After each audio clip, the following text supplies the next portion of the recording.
Yeah, that's reliable gun, just as usual. But on the other hand, we have quite a reliable armor. Still full health, even though our track was destroyed a bit.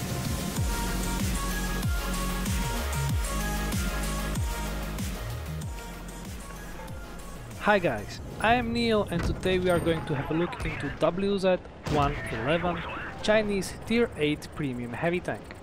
Historically speaking, the development started in October of 1960s and through 4 years there were various plans proposed.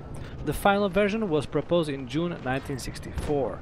One turretless prototype was built in 1965 and later on in the same year the one with turret as well. Any further development was stopped due to technical and mechanical problems. Now, in World of Tanks Blitz, WZ-111 feels like something in the middle between WZ-110 and WZ-112, which as we know as a glacial. But that's the number 111 actually says, doesn't it? Gun-wise, WZ-111 shares the same 122mm D25TA cannon, producing just above the average damage for Chinese and USSR heavy tanks. Quite below any other heavy, and while there are more tanks with 122mm D25TA like IS-6 or IS-5, it does have lower penetration than USSR counterparts and it is exactly same as glacial. Something related to Chinese build quality in those times, I guess. Gun handling is equally poor as the glacial one, and WZ-111 have even the worst gun dispersion in the whole Tier 8 heavy tank class, along with IS-3 and IS-5 though. So the gun is basically just average USSR gun. Good alpha, but bit hard to deliver the damage. Speed-wise, it is a bit faster glacial. Top speed of 35 is quite low, and power to weight ratio is almost the worst out of all Chinese and USSR heavies.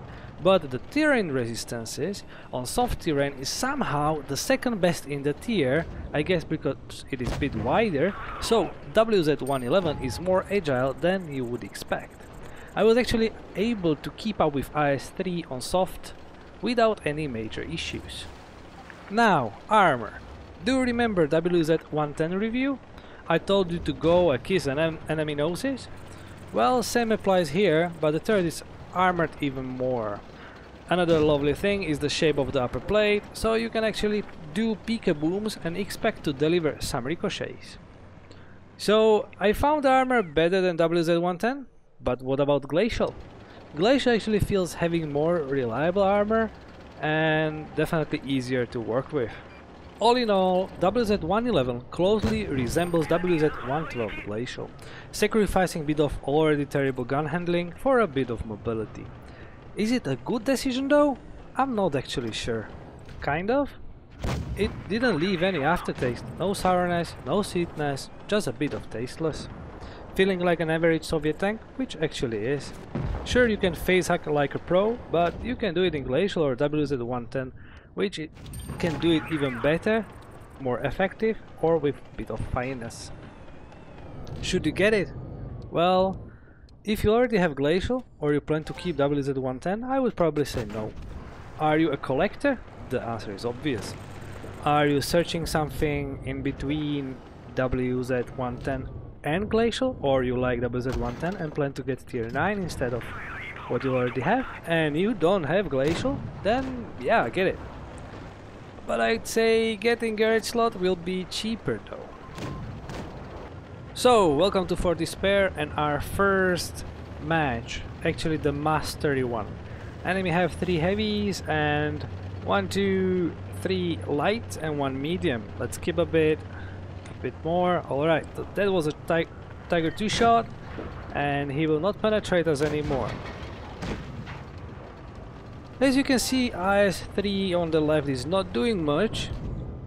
Yeah, I have no idea what he was still thinking about, but the decision here was quite clear to go and shoot from the other direction at the D32, because you know, when the whole team is just facing the right side, you can go left. Now I got shot by AMX CDC and the decision is pretty straight.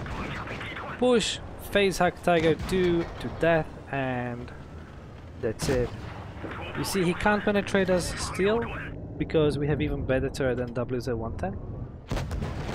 And every time we need to penetrate, we can go a bit back and do what's needed. That's actually required only because we have so bad gun depression that we can't actually keep shooting as we phase hack. While you can do it in WZ-110, you can't do it here, so you have to reverse a bit, shoot and move forward. So our next tank we are going to remove from the game is T-50 for lightweight, which didn't manage to penetrate us either. And you see IS-3 on the left? What the hell is this guy doing? One we know, he doesn't exist anymore. Now, the peek-a-boom thing is, now we'll peek-a-boom, have a shot, and ricochet, because that's how this peak is kind of a bit improved over WZ-110. And remove T-50 for lightweight. Kept a base and then we'll move on. We kept the base. And you see we are 3 on 4. This is just proper reliability of the gun. It's very poor. I'm going to chase down T-49. That was one missed shot, but we don't care. You can see T-49 can't penetrate us, so he's shooting HEs and he's trying to do a circle of death. Well, that was below average, and now he tries to go squeeze there. No, I realize here I can ram him to death, which is going to happen right now. So yeah, let's move on to second game. So we are on the Mayan ruins. Enemy have 1, 2, 3 mediums, 2 heavies, 2 TDs.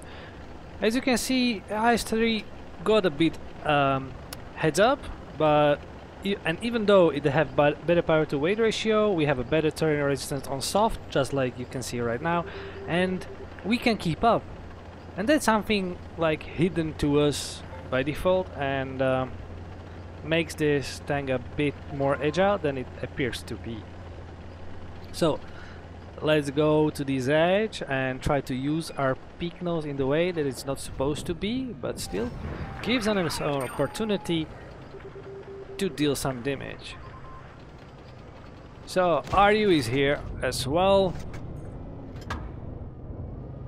That's one ricochet. So we have still full health. That's pretty nice. Can we remove that VK? We are still reloading, so we can't kill VK. RU is quite struggling to penetrate us. There's a AMX AC-46 which we didn't expect to be, and I'm using that VK actually as a wall. Well, still no damage received, and that AMX is just struggling to penetrate us. Look at that. That's pretty bad. That's unfortunate. Yeah, that's reliable gun, just as usual. But on the other hand, we have quite a reliable armor. Still full health, even though our track was destroyed a bit. Now just the shot from the closest position we can do, because you can't really rely on some precise shots, so yeah. Okay guys, thank you very much for watching. I think you've seen some gameplay and you know what I think about the tank. I don't know, it's just average tank for me. It's really up to you if you want to get it. I would not go for it if I would not be doing the review. So yeah, thank you very much for watching. I hope you enjoyed this video. If you do so, please subscribe to my channel, and if you want to see more gameplay of WZ-111, I'll be streaming gameplay of WZ-111 on Twitch in Sunday 9 p.m. Central European Summertime. By the time, have a pleasant weekend and I'll see you then. Bye guys.